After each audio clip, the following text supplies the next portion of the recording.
Unlike Lord Mountbatten, a tough little politician named Benigno Aquino would know exactly what hideous danger he faced when he returned from exile to his native Philippines to challenge its fearsome leader. Benigno Aquino was warned that he was walking into danger, but he felt that destiny was more important than safety.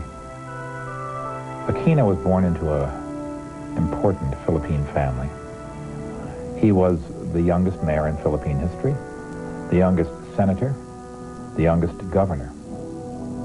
And at the age of 40, he was ready to become the Philippines' next president. And so tonight I say to the Filipino people, if you want a government to be restored, if you want democracy to become vibrant and alive, in memory of those men who died, vote liberal, my friend, and throw out this mark of it. The only person in the way was Fernando Marcos, the present president of the Philippines. Ferdinand Marcos was a vain and foolish man who, with his freewheeling wife, Imelda, entertained visions of political immortality. Surrounded by a loyal military, he was said to have stolen billions.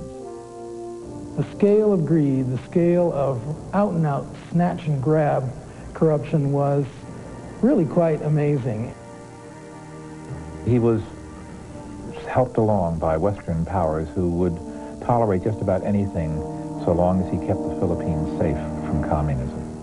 He ran a pretty thuggish government. He had lots of secret police, paramilitary people. He was fighting 3 insurgencies at the time with the communists, with the Islamic rebels in the South, with other people who were unhappy with him. Benigno Aquino was jailed on a trumped-up charge, and he was kept in solitary confinement for 7.5 years. Anyone who's looked at the experience of people in solitary confinement know that it absolutely reshapes the character, or it destroys you. Prison, that changed him. And the depth that was achieved was quite remarkable. And he achieved the type of stature that, you know, Mohandas Gandhi used to talk about. The struggle ended in 1980 when the Carter administration asked Marcos to let Aquino come to the United States for open-heart surgery. Marcos agreed. Aquino out of sight, Aquino out of mind. Marcos never expected Aquino to return. But by 1983, Aquino saw the misery of the Philippines as Marcos was returned to office in a dubiously run election, and the population seethed. Aquino announced he would return. And so here you had in the pages of the New York Times this apparently epic struggle between this selfless Democrat and this terrible dictator. The iron-willed Imelda Marcos came to New York, perhaps to tough-talk him out of it. She said to him very directly, there are people who are loyal to us whom we cannot control. And it's clear that she was delivering a message.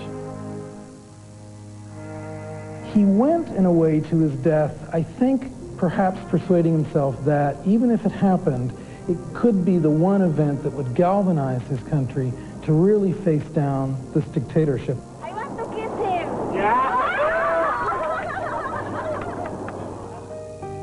The name he used on his plane ticket was Bonifacio, the name of a 19th century Filipino freedom fighter. China Airlines Flight 813 arrives, and all this large crowd is fenced off. And there's this moment when the plane sits there, and no one's quite sure how the plane's going to be emptied, normally. And here he is, he's sitting in his chair, he's got a bulletproof vest on, and you see him get up, and he tells people as he leaves the plane, my chances of getting out of this alive are 10% or less. 3 armed men climb aboard. They surround Aquino and shove him out a rear entrance. With the rear door closed and Aquino's entourage held back from any clear view of him going down the metal steps, Aquino was suddenly blasted from behind by a barrage of shots, including one that struck him squarely in the back of the head. 2 men pick up Aquino's body and fling it into a van, and it speeds off in less than 30 seconds. From the plane's window, Aquino's entourage now saw an unknown man in blue overalls lying face down on the tarmac as soldiers pumped streams of bullets into him. The Marcos government would identify the bullet-riddled man as Rolando Raleigh Gallman, a shady AWOL police sergeant, and finger him as Aquino's assassin.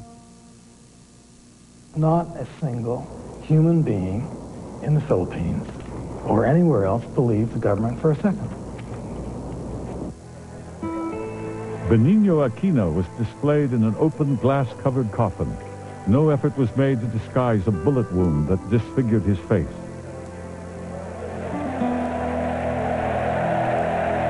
Not long after this, the whole thing starts to unravel. There's a lot of international pressure, and finally an investigation is called. And 25 military men and 2 civilians are indicted, but they're all acquitted. Marcos was finally kicked out of power by a very strange combination of events, a military mutiny and a mass uprising on the streets encouraged by the Roman Catholic Church. Quite a combination. The Philippine Supreme Court overturned the Marcos rigged acquittal. In a new trial, the airport security chief and 15 defendants were sentenced to life in prison. Benigno Aquino's widow, Corazine, now campaigned for the presidency and was elected president of the Philippines. Did the assassination help Marcos? No. He got rid of one Aquino and got another.